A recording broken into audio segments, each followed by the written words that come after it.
Welcome to Sense and Sensibility, the Inflation Guy podcast. I am Michael Ashton. I am the Inflation Guy, and I am your host.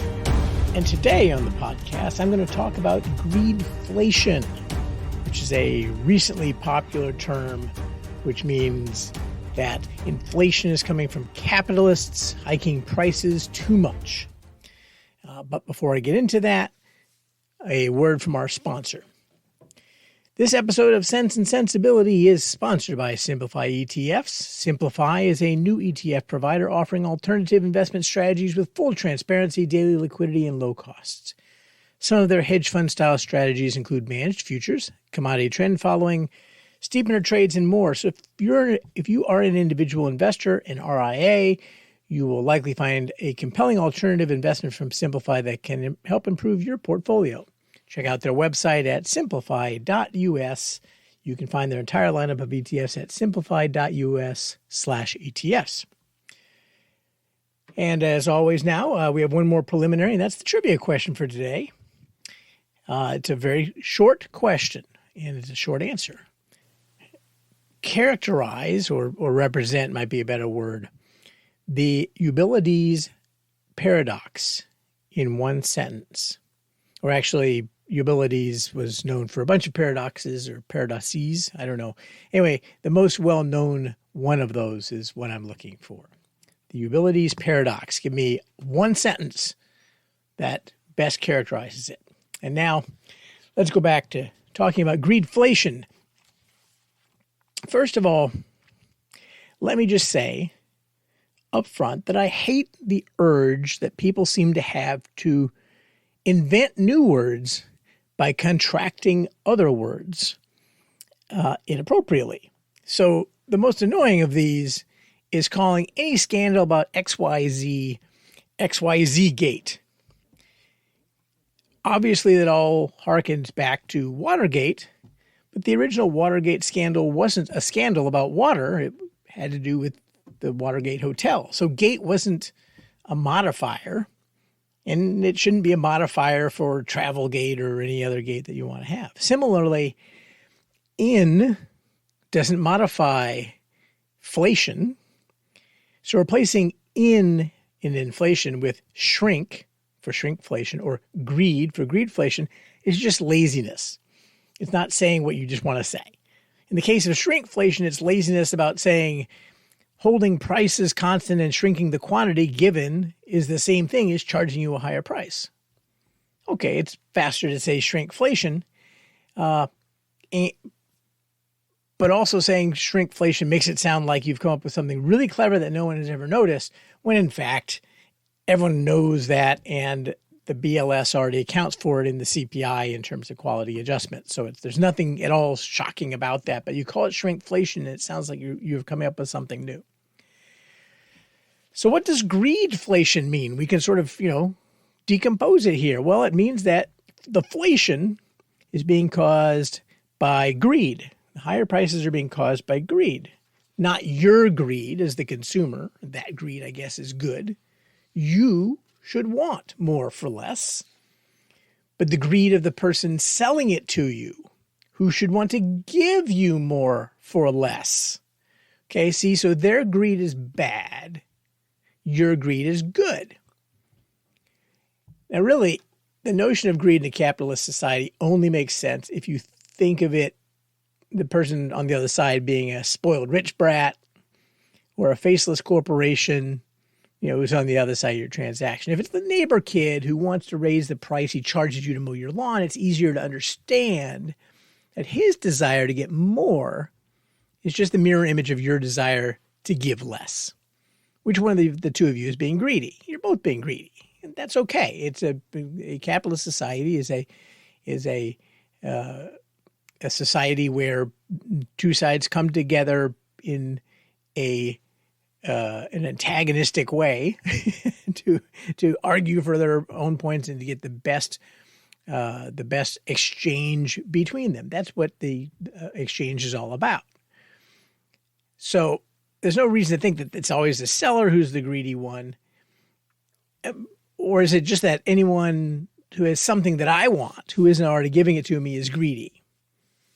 It seems like So anyway, let's leave the sophist part of the argument behind. Greedflation means that inflation is higher than it would otherwise be because companies are increasing prices more than their costs are increasing. Thus, they are adding to inflation by increasing their profits, and that sounds bad. But let's step back and think about the price system, because that's at the root of all of capitalism. And let's think about how someone would go about maximizing profits by pushing prices up. The function of price is to balance the quantity supplied and the quantity demanded of some good or service in a free, frictionless, and purely competitive market. If there's too much demand for something relative to its supply, the price goes up. If there's too much supply of something relative to its demand, its price falls. And in that hypothetical, free, frictionless, purely competitive market, if I charge a higher price, then I sell exactly zero because there's ample supply to fill the demand at the lower price.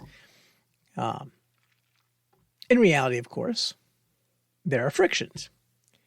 If I am selling cars, I have to put a price on this car, this new model that's coming out. I have to guess at what demand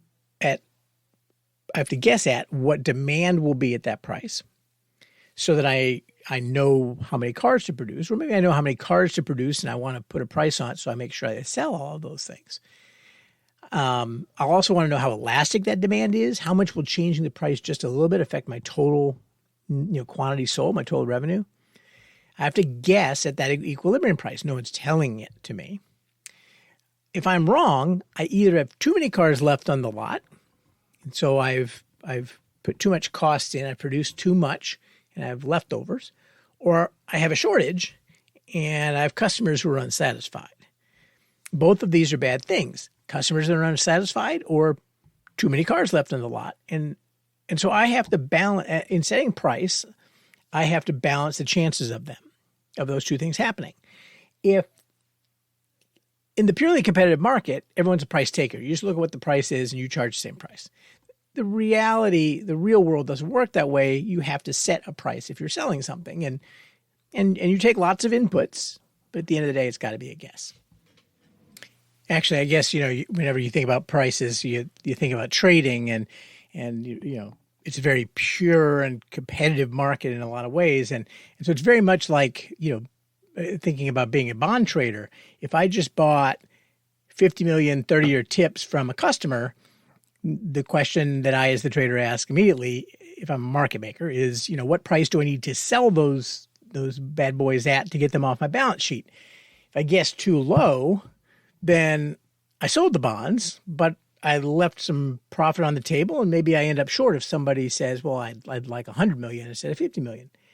If I guess too high a price, then I'm sort of stuck with them and I didn't make any money. I still have them sitting on my balance sheet. And I'm holding the risk. So if I'm selling my cars and I decide to go for a high price because of greed, okay, now I can't make you buy the car. If I price it too high, then don't buy it. But if people buy at that price, then it isn't my fault for putting the price on it, right? The price stuck because the demand was sufficient at that price to move all my supply. If it sticks, you must acquit. It can't be my greed if, in fact, other people are in a free exchange choosing to pay that price. And so we're not talking about, selling plywood in a hurricane, that kind of thing. We're talking about regular markets functioning normal times in at least quasi-competitive markets. Now, if we're talking about non-competitive markets, like monopolies or oligopolies, airlines maybe, then it's not quite as true, but there's still limits to the price you can put on something. And if companies in an oligopoly or a monopoly weren't pricing at that limit before, and they are now, right? Because this is the greedflation. They're pushing out their margins. And so if they're now doing it, but they weren't doing it before, then really the question is, why weren't they trying to maximize profits previously? Anyway, the solution to monopolies and oligopolies is the same, and that is break them up.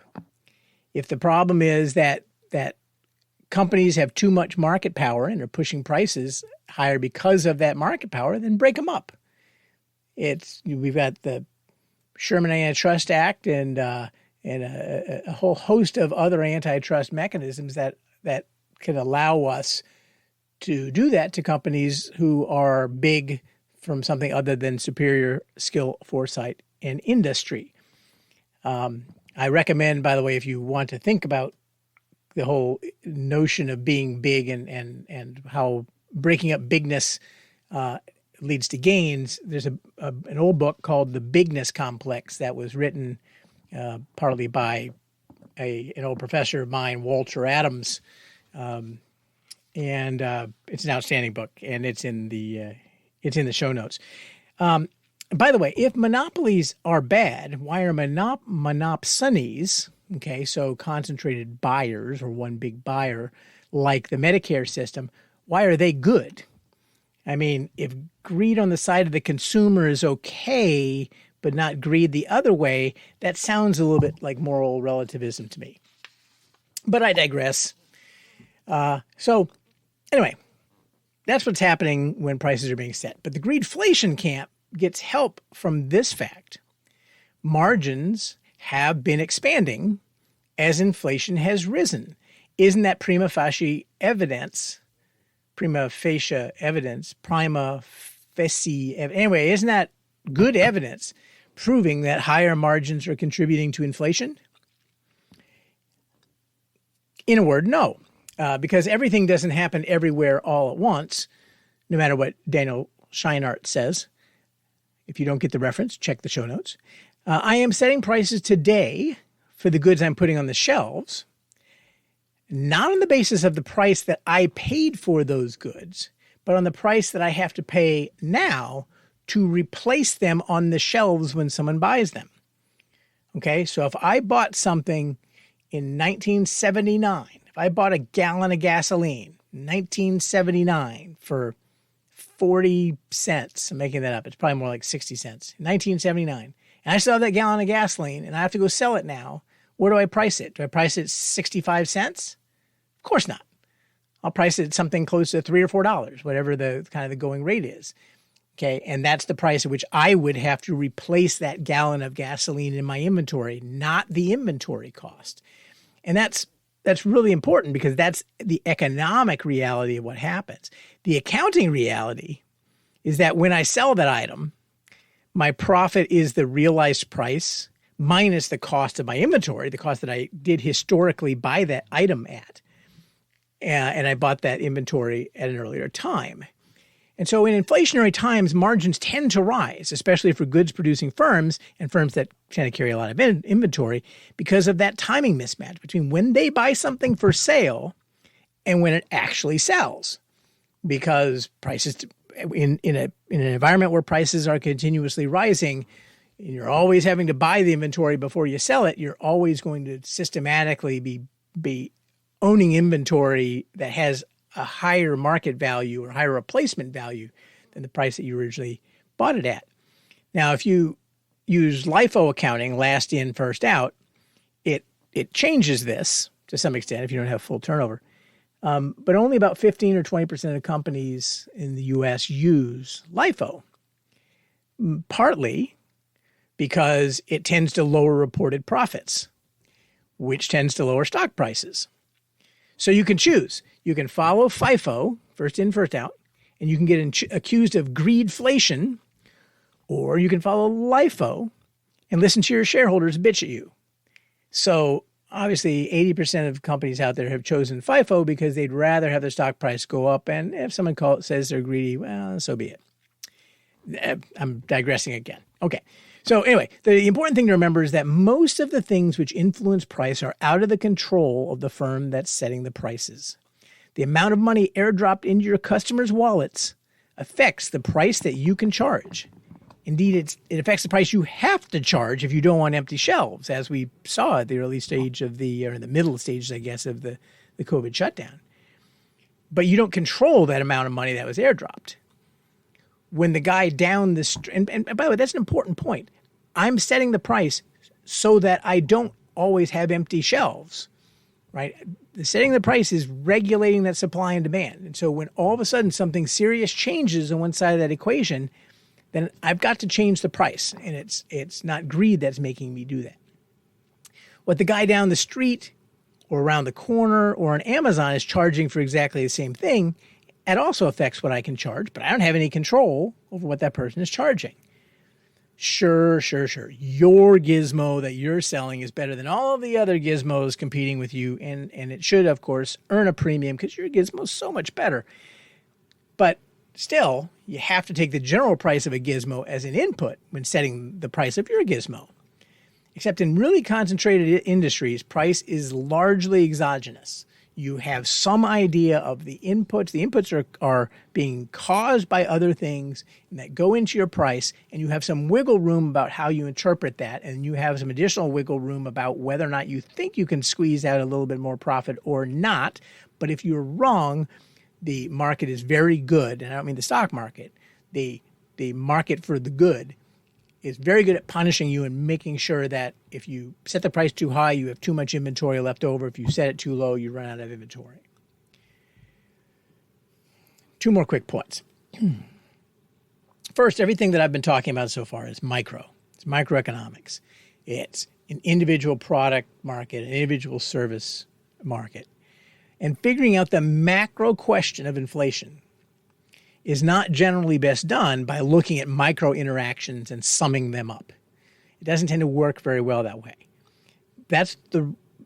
Doing that is what makes you think that it's demand that causes inflation or supply constraints that cause inflation rather than too much money in the system, because you can't see on a microeconomic basis, looking at one product market, you can't see what the effect is of all that extra money plopped into the system. But most assuredly, quadrupling the money supply will affect the price. The nominal price, maybe not the real price. Second quick point, and I keep returning to this in the podcasts in different contexts, because there's a sinister undercurrent to this story that capitalist greed is causing inflation. When I'm asked about what one thing most scares me about the economy these days, it isn't that we might have a recession. Those are normal. They happen. It might be a bad one, might be a not so bad one like I think, but whatever. Recessions are recessions. It isn't that interest rates are going to stay high for a while. They're actually now not all that high. They're probably slightly higher than a long-term normal. And it isn't even, I don't even have the fear that central banks are using the wrong tool to address inflation, which is true. And by the way, you can see this week's Inflation Guy blog post, Enough with Interest Rates Already, link in the notes. That's a fear, although it's less of a fear because it's actually happening. But that's not my biggest fear. My biggest fear, if I have to pick one, is that legislators or administrators will decide to fix prices or wages. Okay, say you cannot raise your prices higher than 2% a year or whatever it is. And the reason that I'm concerned about that is for some time now we've been seeing stories. We keep seeing stories about how, it's fine. It's just fine. Price fixing is fine. It happens all the time. It works. It always works. And that completely wrecks the historical record, which is very clear that price fixing does not work. It's a really horrible thing. But we keep seeing stories trying to rewrite that historical record, and that scares me a little bit. And because it sort of feels like someone's setting us up. Now, to be sure, when we had two movies that came out about asteroids hitting the planet in the same year, I kind of got a little bit concerned that people might be warning us that we're about to have an asteroid hit. So maybe this is not, maybe this is just me. But it's concerning because in order to do that, in order to go and make such a major change to the price system that you're just going to fix prices, you have to first make sure that you fully vilify the capitalist who wants to set his own prices. And making sure that the capitalist is who is blamed for inflation and not the surge in federal spending of printed money is one of the first things you do.